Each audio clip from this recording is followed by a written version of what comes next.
이제 오늘은 이 아하스 왕입니다. 자, 16절에 보면 그때에 아하스 왕이 아수르 왕에게 사람을 보내어 도와주기를 구하였다 그러죠. 여러분, 아수르는 이제 유다의 지리로 보면 유다가 있고 북쪽으로는 이제 북이스라엘이 있고 그 위에는 아람이 있고 아람 위에 이제 아수르가 있는 거죠. 위로 해서 저 동쪽 아라비아 쪽까지 아수르 제국이 있습니다. 그러니까 이제 북이스라엘, 아람, 아수르. 보통 이제 북이스라엘이 공격하면 예전 같으면 아람 왕에게 도움을 구했습니다. 근데 아수르에게까지 도움을 구한 건 왜 그러냐? 북이스라엘이 북쪽에 그 위쪽에 있는 아람 왕과 연합을 해서 유다를 같이 공격을 했기 때문에 그렇습니다. 여러분, 우리 어제 본문입니다만 28장 보시면 28장에 이 아하스의 악행이 나옵니다. 1절에 여호와 보시기에 정직하게 행하지 않고 이스라엘 왕들의 길로 행하여 바알들의 우상을 부어 만들고 또 흰놈의 아들 골짜기는 예루살렘의 남쪽 골짜기입니다. 거기에서 분향을 하고 또 여호와께서 이스라엘 자손 앞에 쫓아내신 이방 사람들의 가증한 일을 본받아서 그의 자녀들을 불사르고요. 그 다음에 산당과 작은 산 위와 모든 푸른 나무 아래에서 제사를 드리며 분향하니라. 모든 전국 방방곡곡이 우상천지가 되었다는 겁니다. 우상천지. 5절에 그러므로 하나님 여호와께서 그를 누구의 손에 넘기셨습니까? 아람 왕의 손에 넘기셨고 또 심히 많은 무리를 사로잡아 다메섹으로 간 다음에 누구의 손에 넘겼느냐? 이스라엘 왕의 손에 넘기셨습니다. 그러니까 이제 북이스라엘에게도 넘기시고 아람에게도 넘기시고, 그러니까 둘이 협공을 해가지고 아래를 친 겁니다. 피해가 어느 정도냐면 6절에 르말랴의 아들 베가가 유다에서 하루 동안 용사 20만 명을 죽였다. 이 베가도 상당히 하나님을 떠났던 포악한 왕이었습니다만 하루에 남유다 용사 20만 명을 죽였습니다. 보통 그 당시 남았던 유다 병력이 한 30만 명 정도 됐는데 20만 명을 쓸어버렸다 그러는 건 엄청난 피해죠. 저항할 의지를 잃게 만드는 큰 피해입니다. 자, 이런 큰 피해, 북쪽에서 두 나라가 협공해서 공격하니까 의지할 데가 없는 겁니다. 예전 같으면 북이스라엘이 공격하면 아람한테 부탁을 하고 또 아람이 공격하면 북이스라엘과 합세해서 같이 공격을 했는데 둘이 같이 짝짝꿍이 되니까 의지할 데가 없는 거죠. 자, 이렇게 되면 어떻게 해야 됩니까? 하나님께 바짝 엎드려야 됩니다. 하나님께 바짝 엎드려야 돼요. 그런데 이 아하스 왕이 생각하는 건 뭐냐? 야, 위에 두 나라가 도와주지 않으면 우리는 아수르한테 부착하자. 그래서 저 아수르 왕한테 사람을 보내서 도와주기를 구했습니다. 자, 이것뿐만 아니라 17절에 보면 그 당시에 또 에돔 사람들이 다시 와서 유다를 치고 그의 백성을 사로잡고, 여러분, 이 에돔, 암몬 이쪽에서는 이 유다가 약해진다 싶으면 공격을 합니다. 왜? 더 이상 조공 안 바치겠다는 거죠. 근데 이 아하스 왕의 바로 위 선대가 바로 요담 왕이었는데, 여러분, 요담 왕은 그래도 하나님 앞에 정직하게 최선을 다해서 살았던 왕입니다. 그래서 보시면요, 요담 왕 5절에 암몬, 자, 2절에 이렇게 평가하죠.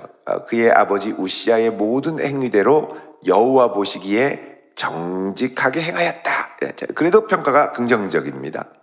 그런데 5절에 암몬 자손의 왕과 더불어 싸워 그들을 이겼더니 그 해에 암몬 자손이 은 100달란트, 밀 10,000고루, 보리 10,000고루를 바쳤고 제2년과 3년도 그렇게 했고 요담이 이것을 계기로 해서 교훈을 받고 하나님 여호와 앞에 바른 길을 걸었더니 점점 강성해지고 주변 나라들이 이제 더 이상 반발하지 않는 그런 상태로까지 갔다는 거죠. 근데 아하스가 왕이 되니까 갑자기 방향이 이제 어떻게 됩니까? 바알로 기운 겁니다. 그러니까 그 당시에 왕에 따라 여호와를 향해 갔다가 완전히 하나님을 향해 갔다가 정반대로 또 이게 방향을 틀은 겁니다. 이게 나라가 갈지자로 하나님을 향해 갔다 바알로 갔다 하나님을 향해 갔다 바알로 갔다 왔다 갔다 하는 거예요. 여러분 그럴 때마다 나라가 얼마나 이렇게 소진되는지 모릅니다. 망한다 싶으니까 다시 돌아가고 잘 된다 싶으니까 다시 바알로 가고 갈지자로 왔다 갔다 여러분 나라가 방향을 잘 잡아야 됩니다. 나라가 방향을 잘 잡아야 돼요. 이렇게 갔다가 저렇게 갔다가 얼마나 현기증 나는 나라인지 모릅니다. 여러분 우리가 우리 나라를 위해서도 정말 기도를 많이 해야 됩니다. 완전히 흔들림 없이 가는 대한민국 되도록 기도하는 성도 될 수 있기를 바랍니다. 자, 여기 보면은 17절에 에돔 사람들이 다시 옵니다. 에돔 암몬 붙어 있습니다. 붙어 있어요. 그러니까 에돔이 꼼짝 못하면 암몬도 꼼짝 못하고 암몬이 된통당하면 에돔이 몸을 사리는 겁니다. 근데 딱 보니까 암몬이 옛날에 된통당해서 이제 조공을 바쳤었거든요. 지금 이렇게 보니까 공격할 만하겠다. 그 밑에 나라가 이렇게 생각을 한 거예요. 그래서 에돔이 다시 유다를 들어가서 공격을 하고 그의 백성을 사로잡아서 포로로 데려가는 이런 경우는 없었습니다. 포로로 데려가는 거예요. 그리고 18절에 보면 블레셋 사람도 유다의 평지와 남박 성읍들을 침노했습니다. 자, 여기 평지는 쉐펠라인데 이 서쪽으로부터 지중해로부터 이제 해안가를 지나서 해안가는 이 블레셋 평야 지역이 있죠. 요거를 지나서 예루살렘 이 중앙 산지로 올라가는 중간 한 200에서 400m 정도 되는 이 중간 지역에 넓은 곡창지대 평원이 있습니다. 요 평원을 지나면 본격적으로 예루살렘 중앙 산지로 가파르게 쫙 올라가는 지형이 시작이 되는데 요 평지 지역을 원래 이제 예루살렘 이스라엘 사람들이 살았단 말이죠. 농사도 하고. 근데 요 마을 여기 이제 골짜기들이 이렇게 있는데 요 골짜기들이 여기 보면은 벳세메스, 아얄론 골짜기, 소고 골짜기 이게 골짜기 마을들이 있었습니다.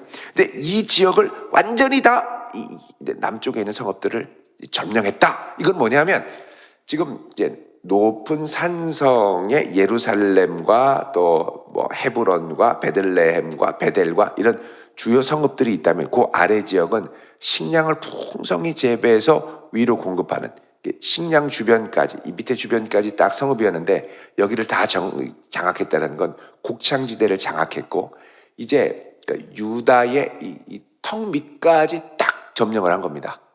여차하면 올라가는 거죠. 그전에는 방어선이 밑에까지 있었는데 이 방어선을 이제 완전히 좁혀서 여차하면 그냥 치고 올라갈 수 있는 그런 상황까지 이제 몰고 간 겁니다. 그러니까 이제 아예 이게 턱 밑까지 추격을 해와서 딱 이게 막 이제 사방에서 이게 그러니까 막 옥죄기 시작하는 거죠.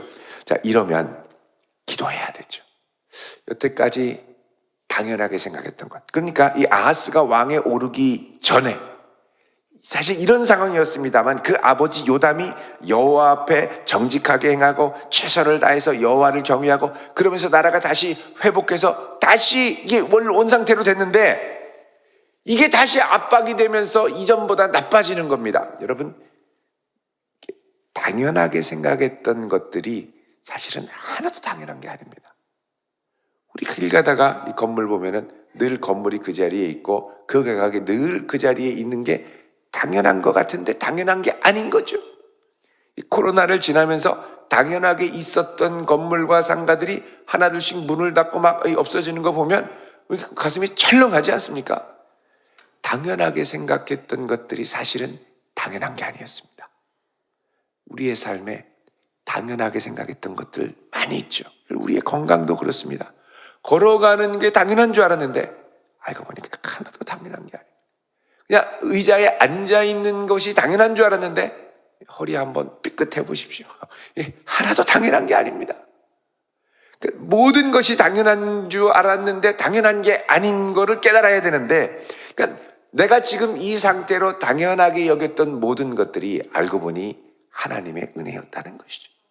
은혜를 은혜로 모르는 것, 그러니까 은혜를 은혜로 감사하고 깨닫는 사람은 복이 있습니다. 근데 은혜를 은혜로 모르는 반갑겠죠. 그때부터 사실은 위기입니다. 다 점령당하고 완전히 압박을 당하는데 19절에 뭐라고 그럽니까? 이는 이스라엘 왕 아하스가 유다에서 망령되이 행하여 여호와께 크게 범죄하였으므로 여호와께서 유다를 어떻게 해요? 낮추십니다. 지금 너무 교만한 겁니다.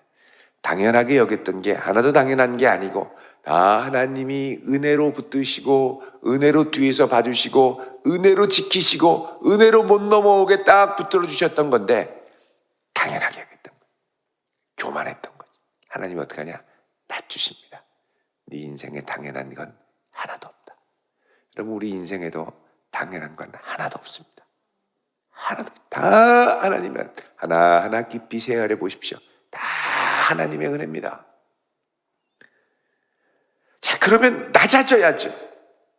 낮아져야 되는데 이 아수르를 의지하니까 낮아질 생각을 안 하네요. 하나님께서 어떻게 하시느냐? 20절에 아수르 왕 디글랏 빌레셀이 그에게 이르렀으나 왔어요. 도와달라고 그래서 왔어요. 그냥 오겠습니까? 조공을 바치고 뭐 금도 보내고 은도 보내고 예물을 보내니까 왔겠죠. 자, 왔는데 어떻게 됩니까? 돕지 아니하고 도리어 그를 공격하였더라. 도와줄 줄 알았는데 공격하는 거예요. 자, 그러면은 바로 위에 북이스라엘도 공격하죠. 아람도 공격하죠. 아수르도 공격하죠. 사방에 나를 도와줄 리가 하나도 없습니다. 하나님께서 그 가능성을 이제 없애버리는 겁니다. 예전에는 그냥 좀 도와주게 놔두고 했으니까 자꾸 의지하고 이게 내 힘으로 그래도 내가 친분 관계가 있으니까 내가 이렇게 재물을 줬으니까 그러니까 오지. 내가 그때 결단하지 않고 여호와의 전에 성물들을 다 보내지 않았으면 어떻게 될 뻔했느냐. 이상한 자기 계획을 늘어놓을 수 있거든요. 왕들이. 그래서 어떻게 하느냐. 그 가능성도 다 가져가십니다. 가능성도 은혜예요. 내가 이 가능성을 꿈꿀 수 있다는 것도 은혜인 겁니다. 이것도 다 가져가시는 거예요. 21절에 아하스가 여호와의 전과 왕궁과 방백들의 집에서 재물을 가져다가 아수르 왕에게 주었으라. 이거 보십시오. 다 가져다가 갖다 바친 거예요. 근데 어떻게 해요? 유익이 없었더라. 다 삼키는 거죠. 인생이 공고해집니다. 그러면 여러분, 이 곤고한 인생 가운데 하나님이 이렇게 자꾸 곤고하게 몰아가시는 건 다시 하나님만 보라는 거죠. 아버지 때처럼 너도 다시 나를 좀 바라보라는 거예요. 근데 이 참 사람이 어리석은 게 인생이 공고해지면 하나님을 바라봐야 되는데 하나님을 바라보는 게 아니라 자기가 했던 악을 더 강화시킨다니까요. 내 정성이 모자랐나? 내 노력이 부족했나? 이게 근본적으로 방향의 문제를 봐야 되는데 내 노력과 힘과 내 이게 지혜를 생각한다니까요. 그게 아닌 겁니다. 근본적으로 방향이 잘못됐기 때문에 그렇게 되는 거죠. 22절에 보십시오. 이 아하스 왕이 뭐 할 때에? 공고할 때 돌아가야죠. 곤고할 때, 인생이 곤고할 때 여호와를 기억하고 창조주를 기억해야죠. 전도서 말씀처럼. 근데 22절에 보면은 더욱 여호와께 범죄하여. 참 어리석습니다. 여러분, 우리도 야, 어떻게 이렇게 어리석냐 그러지만 우리도 똑같습니다. 인생이 공고해지면 정말 다 뒤로 하고 하나님께 와서 바짝 엎드려야 되는데 공고할수록 더 이상한 걸 찾고 의지하는 거예요. 지푸라기라도 이상한 지푸라기 잡습니다. 썩은 지푸라기들만 잡는 거죠. 용하다는 사람이 있다는데 야, 이거 하나님을 버리고 용하다는 사람을 만날까? 막 고속버스 휴게소에 지나가는데 손금 막 이거라도 보고 내 운명을 이상한 생각들을 다 하는 거예요. 23절에 자기를 친 다메섹 신들에게 제사하여 이르되. 이거 보십시오. 다메섹 신, 다메섹 저 아람이죠. 그 아람 신들을 의지해서 이 아람 왕이 왔다고 생각하고 이 그들의 신들에게 얘기를 하는 거예요. 다메섹 신들에게 제사하여 이르되 아람 왕들의 신들이 그들을 도왔으니 나도 그 신에게 제사하여 누구를 돕게? 나를 돕게 하리라. 아니 저들이 아람 신이 저들을 도왔으니 나도 그 신한테 더 정성으로 치성하면 나를 도울 거야. 방향을 바꿔줄 거야. 그러면 이길 거야. 이런 생각을 한다니까요. 왜 도와주겠습니까? 아람을 도와주기로 결정했는데 정성 더한다고 도와주겠습니까? 근본적으로 방향이 잘못된 거죠. 여호와를 의뢰해야죠. 하나님의 전에 있는 이게 여러분 예루살렘은요 딱 가면 왕궁 바로 위에 하나님의 성전이 있습니다. 위치 자체가 딱 가면 보면 늘 하나님의 성전이 보여요. 근데 그걸 보고도 의지할 생각을 안 하는 게 기적이죠, 사실은. 늘 보여도 예배할 생각을 안 하는 게 기적이. 그러니까 여호와의 전의 창고는 뭐냐? 보물 창고로만 보이는 거예요. 거기 있는 금 어떻게 베껴 먹을까? 거기 있는 은, 성전 기명 어떻게 하나님께 드릴까? 이런 생각만 한다니까. 늘 봐도 감동이 없습니다. 자, 그렇게 하니까 그 신이 아하스와 온 이스라엘을 어떻게 해요? 망하게 하였더라. 그러죠. 여러분 여기 특이한 표현이 있습니다. 이게 뭐냐면 아하스와 온 이스라엘을 망하게 하였더라. 이거는 남유다만이 아니라 북이스라엘도 포함합니다. 이 신이 사실 북이스라엘에도 침투해서 들어와서 지금 멸망 직전이거든요. 사실은 거의. 그 다음에 히스기야 왕 때 망하잖아요. 북이스라엘이 거의 멸망 직전까지 지금 간 상태고 이제 그게 남유다까지 왔다는 거죠. 그래서 24절에 아하스가 하나님 전의 기구들을 모아 하나님 전의 기구들을 부수고, 이거 보십시오, 성전 파괴자입니다. 여호와 전 문들을 닫고 예루살렘 구성마다 제단을 쌓고 이방신 제단을 쌓고 유다 각 성읍에 산당을 세워서 다른 신에게 분향하면서 그들의 조상들의 하나님 여호와를 진노하게 하였더라. 여러분 우리의 삶 구석에도 곳곳에 이렇게 암초처럼 다른 제단들이 이렇게 숨어서 꼽힐 때가 있습니다. 그 하나님만 바라보는 게 아니라 그래도 내 인생 요거는 내가 해야지, 내가 챙겨야지, 이렇게 자기만의 이렇게 비밀스러운 제단을 곳곳에 산당에 이렇게 하나 둘씩 둡니다. 하나 둘씩 둘 때는 괜찮아요. 그래도 중심이 하나님께 있으니까. 그런데 이 산당이 곳곳에 이렇게 세워지면 어느 순간부터는 하나님에 대한 마음이 무너지기 시작합니다. 그리고 내 상상력은 산당을 중심으로 재편되게 됩니다. 우리 인생의 영역에 하나님을 배제하는 그곳에는 나도 모르게 산당을 세워가고 있다는 사실을 기억할 필요가 있습니다. 하나님을 진노하게 하는 거죠. 갈수록. 26절에 아하스의 남은 시종사적과 모든 행위는 유다와 이스라엘 열왕기에 기록되니라. 그러면서 27절에 아하스가 그 조상들과 함께 누움에 이스라엘 왕들의 묘실에 들이지 아니하고, 왕이 아니라는 거죠. 하나님이 주신 사명을 제대로 감당하지 못했던 겁니다. 이제 평가를 완전히 아주 박하게 받는 겁니다. 그리고 그냥 예루살렘 성에 장사하였더라. 그의 아들 히스기야가 대신하여 왕이 되니라. 히스기야는 다시 이제 섭니다. 오락가락하긴 하지만 여러분 이렇게 하나님 중심의 신앙이 아니라 자기 소신으로 똘똘 뭉쳐서 방향을 트는 사람들이 있습니다. 그렇게 한번 방향을 틀면 얼마나 그 이스라엘 한 세대 전체가 얼마나 곤고해지는지 모릅니다. 어떤 일이 있더라도 우리가 하나님 중심으로 내 인생에 다른 산당을 세우지 않고 오직 주님을 향한 우리의 중심이 끝까지 지켜질 수 있기를 우리 주님의 이름으로 축원드립니다. 기도하겠습니다. 거룩하신 아버지 하나님, 우리 인생의 걸음을 주의 능력의 장중에 붙들어 주셔서 다른 산당을 세우지 아니하고 오직 주님만을 의뢰할 수 있는 하나님의 백성들이 되게 하여 주시옵소서. 오늘 이 아침 주 앞에 귀한 마음으로 간절한 기도의 제목을 담아 귀한 예물 드립니다. 감사의 예물과 또 11주 예물과 하나님께 드리는 이 귀한 제목들을 받으사 응답하여 주옵소서. 예수님 이름으로 기도드리옵나이다. 아멘.